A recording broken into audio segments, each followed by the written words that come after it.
नमस्कार दोस्तों, मैं राकेश चंद्र जायसवाल आप सभी का करियर क्लासेस गोरखपुर में हार्दिक अभिनंदन और स्वागत करता हूं।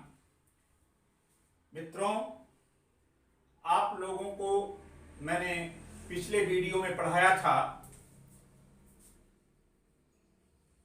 नीति निदेशक तत्व या सिद्धांत, जो मैंने बतलाया कल कि यह संविधान का भाग 4 है और अनुच्छेद 36 से अनुच्छेद 51।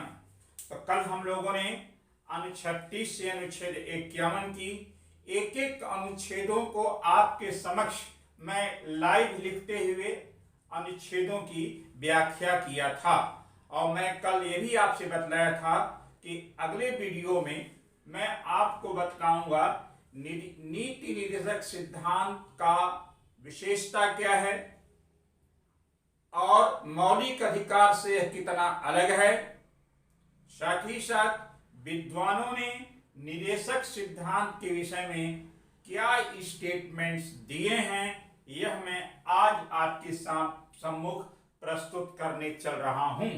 तो आइए पहले हम नीति निर्देशक तत्व के आधारभूत सिद्धांतों की चर्चा करेंगे, इसकी मुख्य विशेषताओं की चर्चा करेंगे। आइए, इसकी पहली विशेषता है नीति निर्देशक तत्व या नीति निर्देशक सिद्धांत समाजवादी एवं आर्थिक न्याय पर आधारित है। यह पहला विशेषता है। दूसरा है नीति निर्देशक सिद्धांत में गांधीवादी विचार एवं आदर्श को समाहित किया गया है। और तीसरी महत्वपूर्ण विशेषता है नीति निर्देशक तत्व या सिद्धांत उदारवादी विचार को भी अपनाता है। यह इसकी तीन मूलभूत विशेषताएं हैं।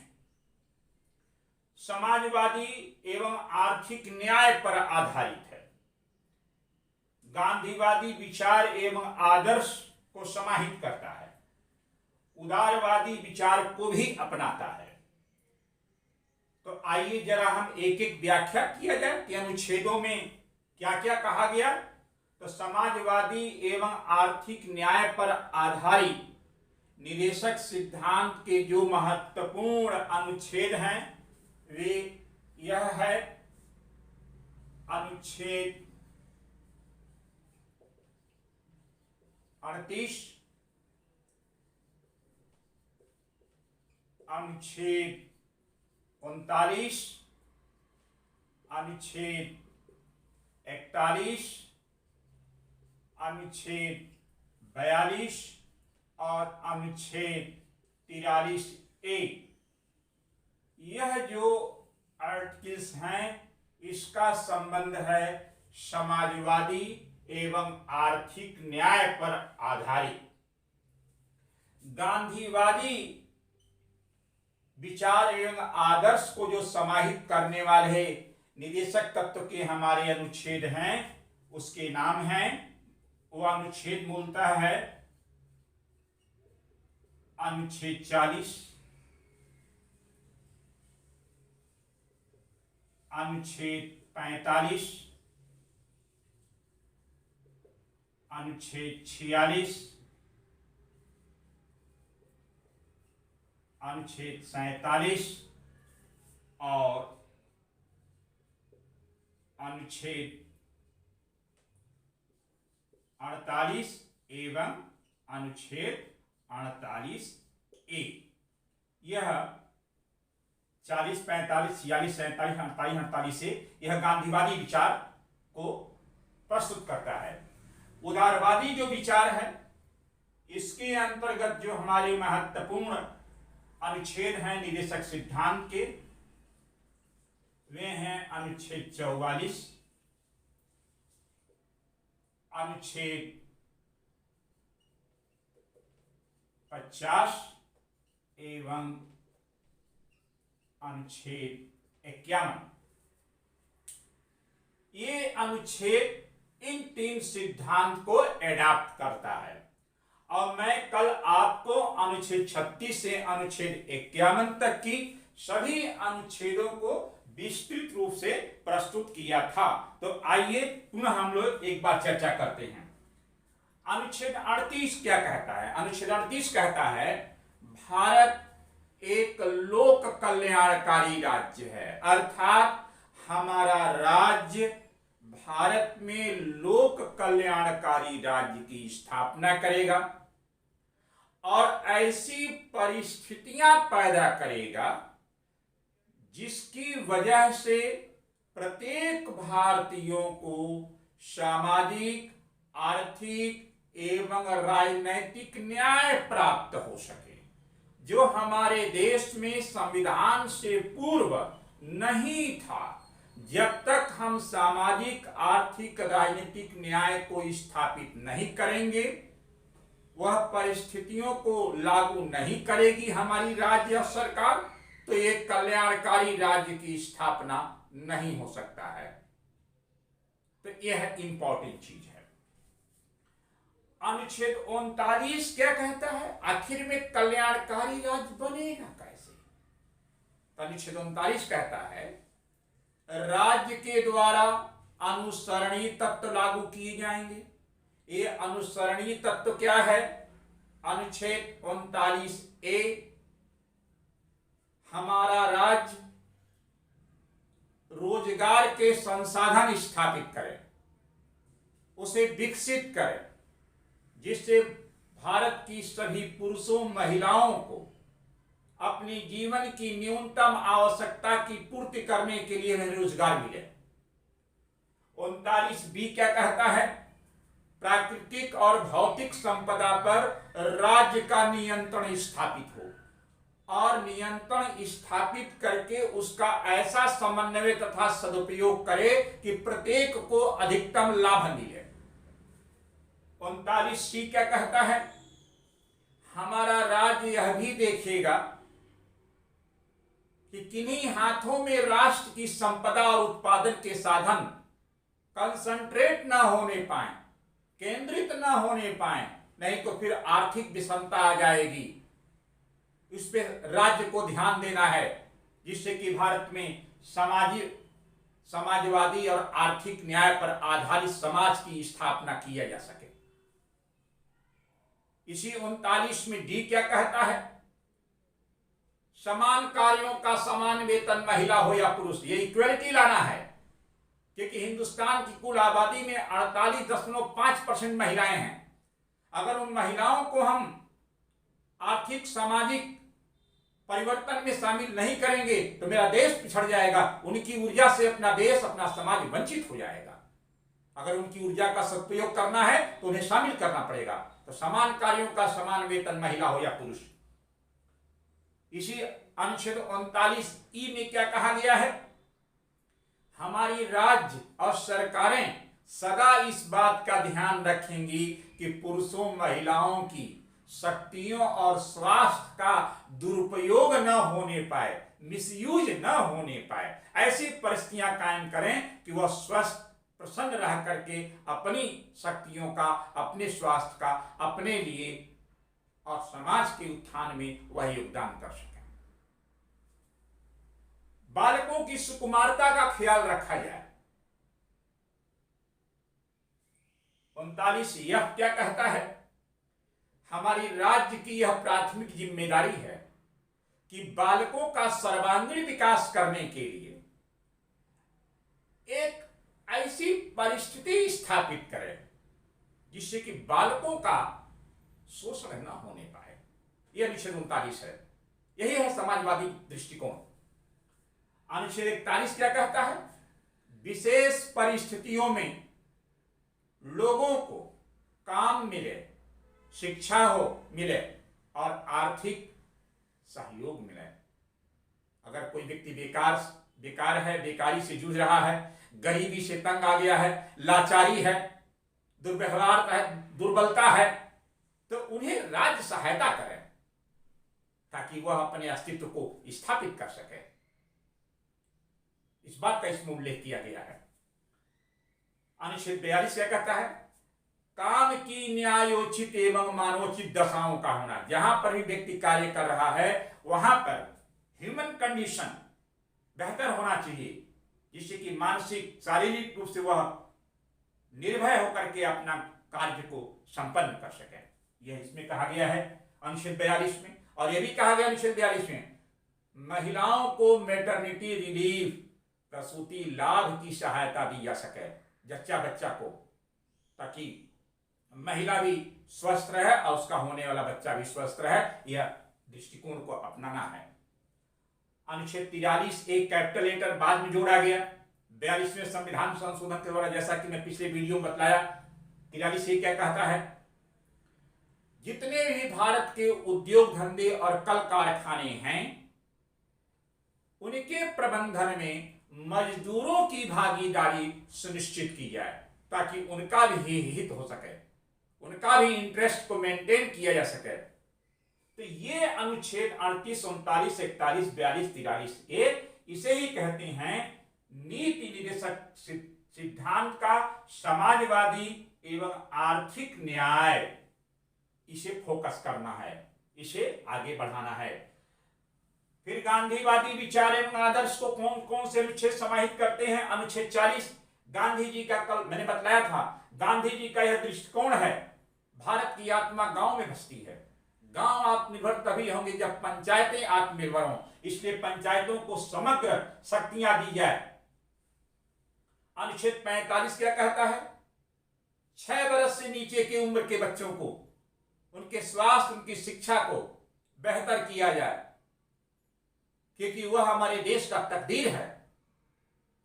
जिसका बचपना ही शोषित हो गया तो मान के चलिए इस देश का शोषण हो गया। इसलिए बचपना को बचाना है। अब बचपना को बचाना ही नहीं है, उसे स्वस्थ बनाना है, खूबसूरत बनाना है और शिक्षित बनाना है, ताकि वह भारत का नेतृत्व कर सके। गांधी जी का ऐसा सोच था और उस सोच को अनुच्छेद 45 में अपनाया गया, वो भी निःशुल्क। अनुच्छेद 46 हिंदुस्तान में सदियों से एक बहुत बड़ा दुर्बल वर्ग रहा, वीकर सेक्शन। उस वीकर सेक्शन में भी सबसे कमजोर था एससी और एसटी। तो उन्हें विशेष आर्थिक सहायता दिया जाए, ऐसा गांधी जी का नजरिया था। और गांधी जी ने तो विशेष दुर्बल वर्गों का एक सम्मानित नाम दिया, हरिजन, और आदिवासियों का नाम दिया था रानी पराज, सम्मानित नाम दिया। और उनके दृष्टिकोण को हमारे संविधान ने अव्यक्त किया कि उन्हें हर प्रकार से सहायता दी जाए और दिया जा रहा है। अनुच्छेद 47 मित्रों, आप सभी जानते हैं कि भारत में अतिशय जनसंख्या है। उस जनसंख्या में 40% गरीब है। यह हमारा नहीं, सरकार का आंकड़ा है। 2 जून की रोटी उपलब्ध नहीं है, जिससे कि उनका शरीर दुर्बल हो गया, कमजोर हो गया। क्या ऐसे कमजोर भारत को लेकर के आप महाशक्तिशाली बना लेंगे? Super power? कदापि नहीं। सुपर पावर देश तब बनेगा जब हिंदुस्तान का प्रत्येक व्यक्ति सुपर पावर हो। तो जो 40% कुपोषित हैं उनको शारीरिक मानसिक रूप से स्वस्थ बनाने के लिए पोषण देना पड़ेगा, पोषाहार देना पड़ेगा। अनुच्छेद 47 में लिखा है। गांधी जी का यह दृष्टिकोण था कि दुर्बल अगर शरीर है तो आपकी आत्मा कभी भी शक्तिशाली नहीं हो सकती है। आप कभी सत्याग्रह नहीं कर सकते हैं, अपने लिए आप लड़ाई नहीं लड़ सकते हैं, संघर्ष नहीं कर सकते हैं। इसलिए कुपोषण को दूर करना पड़ेगा, तो पोषण दिया जाए। दूसरी बात कहा गया है, पोषण के साथ साथ सभी को स्वास्थ्य की सुविधा मिले, हेल्थ की सुविधा मिले। Health is wealth. और तीसरी बात, गांधी जी ने शुरू से ही नशाखोरी का खिलाफत किया, तो गांधी जी के दृष्टिकोण को 47 में जगह दिया गया। नशीले पदार्थों और मादक द्रव्यों पर प्रतिबंध लगेगा, पूर्णतया प्रतिबंध लगे। लेकिन दुर्भाग्य है हमारी सरकारें इस पर प्रतिबंध नहीं लगा रही हैं, जबकि खतरनाक है। अनुच्छेद 48, भारत कृषि प्रधान देश है, तो 48 क्या कहता है? कृषि एवं पशुपालन का संगठन होगा, क्योंकि कृषि और पशुपालन भारतीयों की संस्कृति और कल्चर है, हमारी जीवन पद्धति है। Agriculture and animal husbandry is the way of life. हमारा जीवन संचालन करता है। आज भी हिंदुस्तान का 2/3 पॉपुलेशन प्रत्यक्ष या अप्रत्यक्ष रूप से वह कृषि और पशुपालन पर निर्भर है। इसलिए आवश्यकता है कि सरकार और राज्य कृषि पशुपालन को बेहतर बनाए, संगठित करे और बेहतर बनाए। इससे लोगों का भला होगा। ग्रीन रिवोल्यूशन, हरित क्रांति, ऑपरेशन फ्लड, अनुच्छेद 48 को डेवलप किया।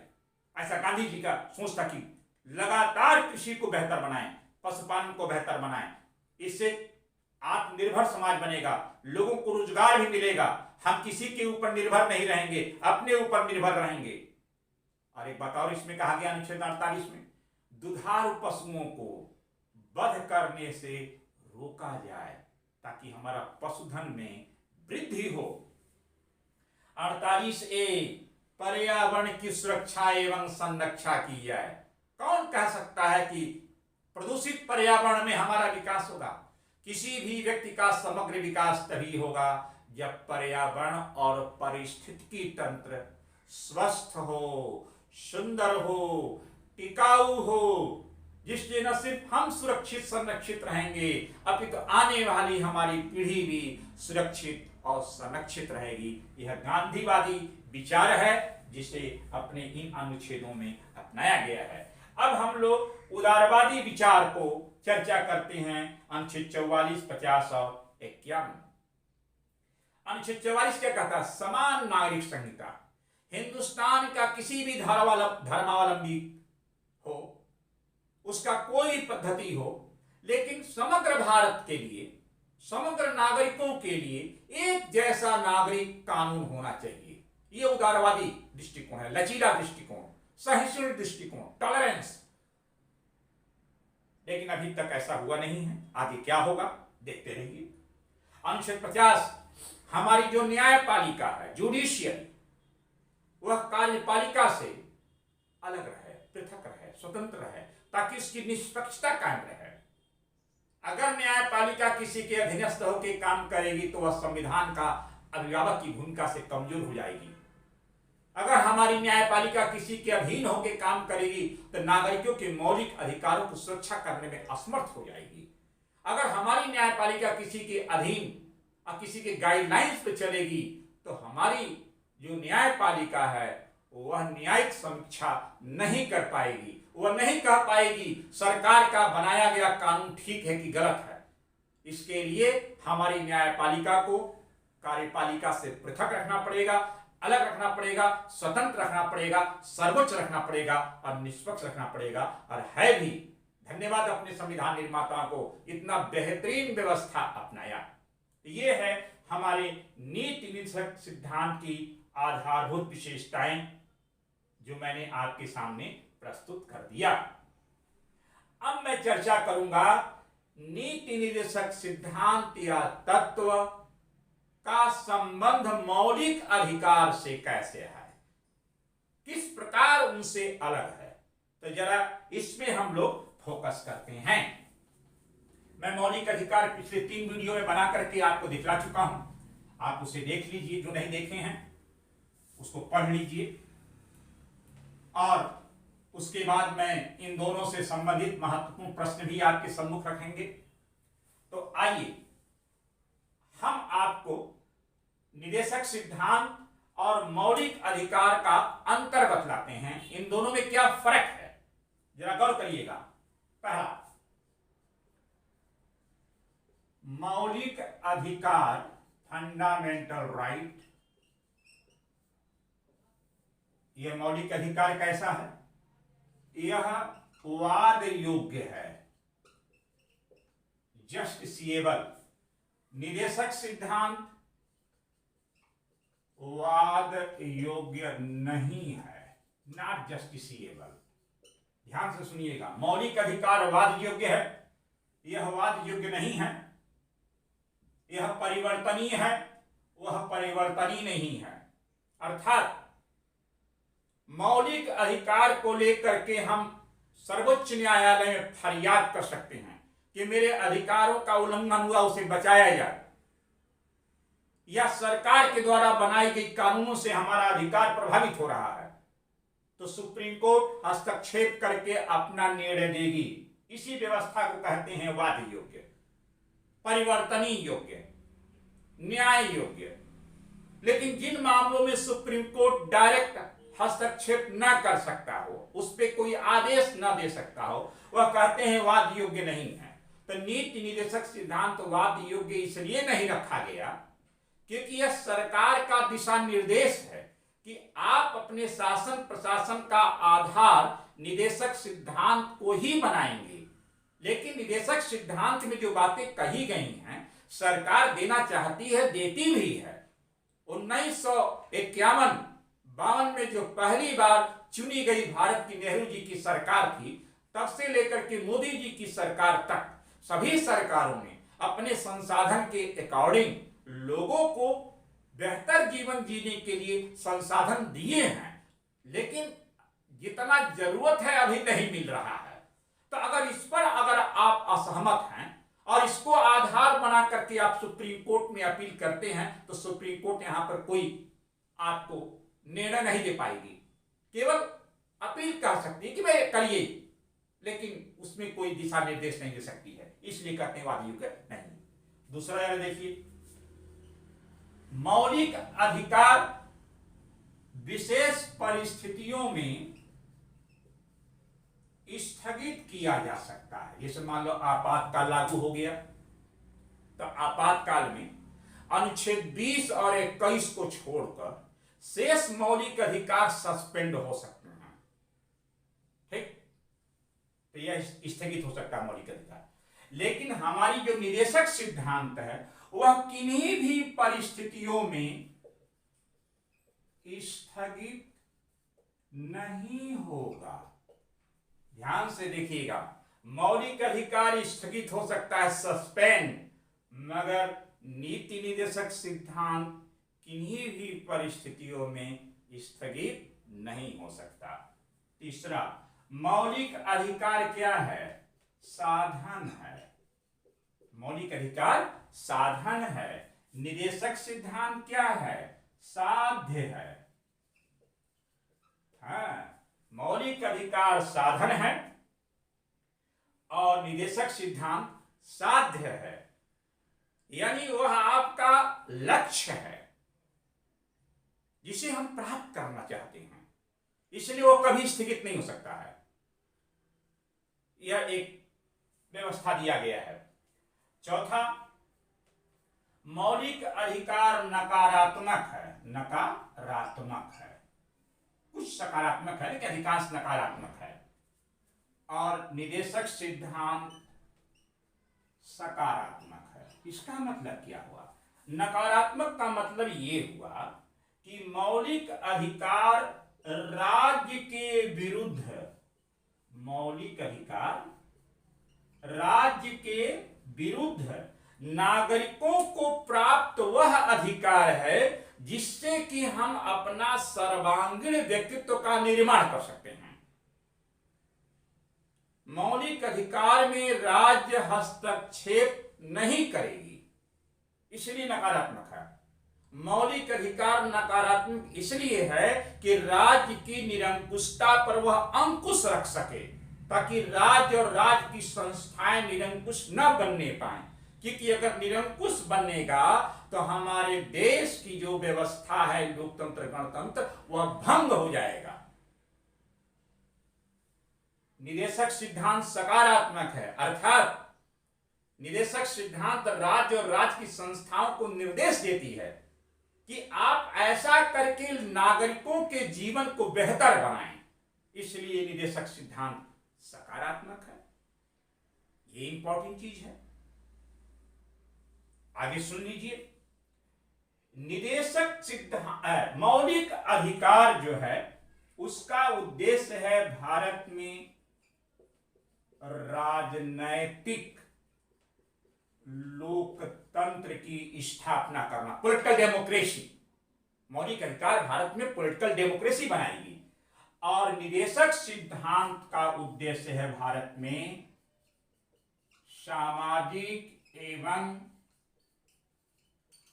आर्थिक लोकतंत्र की स्थापना करना। निदेशक सिद्धांत, निदेशक तत्व भारत में सामाजिक एवं आर्थिक लोकतंत्र की स्थापना करती है। ऐसा मैं नहीं कर रहा हूं, संविधान सभा के जनक डॉक्टर बाबा साहेब भीमराव अंबेडकर कहते हैं। और मौलिक अधिकार का उद्देश्य क्या है? भारत में राजनीतिक लोकतंत्र की स्थापना करना। क्लियर हो गया? अब आगे सुनिए। अब सवाल यहां यह उठता है कि यदि विवाद यह हो जाए कि संविधान में मौलिक अधिकार महत्वपूर्ण है कि निदेशक सिद्धांत महत्वपूर्ण है, इन दोनों में बड़ा कौन है, इन दोनों में प्राथमिकता किसे मिलेगी, इन दोनों में से सर्वाधिक महत्व किसको मिलेगा, जरा समझिएगा। तो बहुत स्पष्ट है। प्रोफेसर ग्रेनविल ऑस्टिन साहब लिखते हैं, भारतीय संविधान का भाग 3 यानी मौलिक अधिकार और भाग 4 नीति निदेशक तत्व या सिद्धांत, यह दोनों भारतीय संविधान की मूल आत्मा है। ये दोनों अलग नहीं कर सकते हैं, दोनों एक दूसरे के पूरक हैं, दोनों का अपना अपना महत्व है। एक को अधिक महत्व देंगे, एक को कम देंगे तो पहला वाला भी अधूरा हो जाएगा। दूसरे को अधिक महत्व देंगे, पहले को कम देंगे तो दूसरा वाला अधूरा हो जाएगा। दोनों एक ही सिक्के के दो पहलू हैं। 1980 मिनर्वा मिल्स विवाद में सुप्रीम कोर्ट ने निर्णय दिया कि मौलिक अधिकार और नीति निदेशक सिद्धांत, इन दोनों में न कोई टकराव है न कोई विवाद है। ये दोनों एक दूसरे के पूरक हैं, सप्लीमेंट हैं, आत्मा और शरीर हैं। इन दोनों को पृथक करने का मतलब दोनों का अंत कर देना। इसलिए दोनों बराबर का क्षमता रखते हैं, दोनों बराबर का महत्व रखते हैं। लेकिन उसके बावजूद मौलिक अधिकार को अधिक महत्व है, अधिक वरीयता है, क्योंकि वह हमारे व्यक्तित्व को स्वतंत्र स्वरूप प्रदान करता है।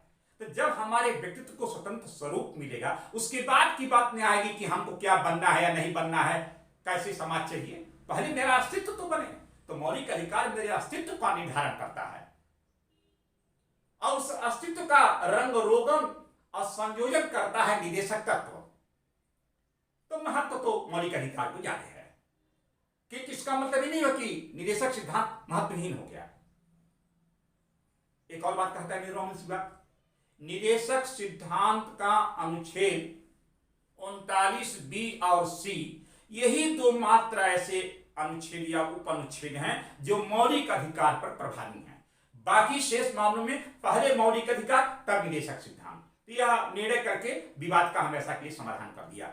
और अन्य विवादों में चंपक दोरईराजन विवाद, केशवानंद भारती विवाद के मामले में सुप्रीम कोर्ट ने कहा कि मौलिक अधिकार और निदेशक तत्व या सिद्धांत दोनों हमारे संविधान का आधारभूत सिद्धांत है और हमारी राज्य और सरकारें अपने शासन प्रशासन का आधार ही बना करके कार्य करें। इन दोनों को इग्नोर नहीं करना है। और वह मान लिया गया और हमारी सरकार, जैसा मैंने कुछ देर पहले कहा, 1951-52 से लेकर वर्तमान तक लगातार मौलिक अधिकार निदेशक सिद्धांत को दोनों को साथ साथ लेकर के आगे बढ़ रही है। और यह अच्छी बात है, जितना ही आगे बढ़ेगी अपना देश उतना ही तरक्की करेगा। लेकिन मित्रों, यह भारतीय नागरिकों को मौलिक अधिकार और निदेशक सिद्धांत को जानना समझना बहुत आवश्यक है, क्योंकि ये दोनों मेरे जीवन से जुड़े हुए हैं प्रत्यक्ष रूप से। इसलिए मैंने विस्तार से पढ़ा रहा हूं ताकि समझें और जानें और उस पर चिंतन भी करें, विचार भी करें। तब जाके आगे बढ़ेगी बात। हमारे कुछ विद्वान बड़े दिलचस्प टिप्पणियां भी किए हैं निदेशक सिद्धांत पर। चूंकि निदेशक सिद्धांत राज्य का गाइडलाइंस है, शासन प्रशासन की गाइडलाइंस है, दिशा निर्देश है, ऐसा करना चाहिए। लेकिन अगर राज्य न कर रही है तो क्या करेंगे? तो प्रोफेसर केटी शाह, ये संविधान सभा के माननीय सदस्य थे, और प्रथम जब राष्ट्रपति का चुनाव हुआ था तो राजेंद्र बाबू के अगेंस्ट विपक्ष के नेता थे प्रोफेसर केटी शाह। उन्होंने एक टिप्पणी लिखा है, निदेशक सिद्धांत एक ऐसा चेक है, बैंक चेक है, जिसमें असीमित धनराशि का उल्लेख किया गया है, किंतु जिस बैंक के ऊपर भुनाने के लिए छोड़ा गया है, बैंक वे दिवालिया है, बैंक सरकार। ऐसा उन्होंने दिलचस्प टिप्पणी किया है, और काफी हद तक टिप्पणी सही भी है। लेकिन वर्तमान में जैसे जैसे भारतीय जागरूक हो रहे हैं, पढ़ लिख रहे हैं, लगातार हमारी मीडिया उस पर फोकस कर रही है, तो सरकार निदेशक सिद्धांत के अनुरूप कार्य करने की चेष्टा कर रही है। और ईश्वर से मेरी प्रार्थना है अधिक से अधिक इसके अनुसार कार्य किया जाए। ठाकुरदास भार्गव जो हमारे संविधान सभा के सदस्य हैं, उन्होंने क्या लिखा? हमारे संविधान का सार तत्व है निदेशक सिद्धांत। हमारे संविधान का पूरा सार तत्व है एक निदेशक सिद्धांत। प्रोफेसर एम बी पायली साहब ने क्या लिखा है? निदेशक सिद्धांत हमारे लोक प्रशासकों की एक आचार संहिता है, क्योंकि निदेशक सिद्धांत हमारे राज्य का आदर्श है, आइडियोलॉजी है। तो हमारे लोक प्रशासक नीतियों को कार्यान्वित करते हैं, इसलिए निदेशक सिद्धांत उनके लिए एक आचार संहिता है। ग्रेनविल आस्टिन साहब ने क्या लिखा? यह भारतीयों की शुभ इच्छा है। निदेशक तत्व भारतीयों की शुभ इच्छा, जैसे हम बात कहते हैं तुम्हारा कल्याण हो, तुम्हारी जय हो, तो तुम्हारी कल्याण, तुम्हारा जय का उल्लेख निदेशक सिद्धांत में है। सभी सुख में रहें, स्वास्थ्य बढ़िया हो, कमाएं आप, तो सब कुछ तो लिखा है यहाँ पर। यह भी एक इंपॉर्टेंट चीजें हैं, शुभ इच्छा है। ग्रेनविल आस्टिन साहब ऐसा लिखते हैं। और अल्लादी कृष्णा स्वामी अय्यर साहब क्या लिखते हैं, जो प्रस्ताव समिति के मेंबर थे, ड्राफ्टिंग कमेटी के मेंबर थे, वो क्या लिखते हैं?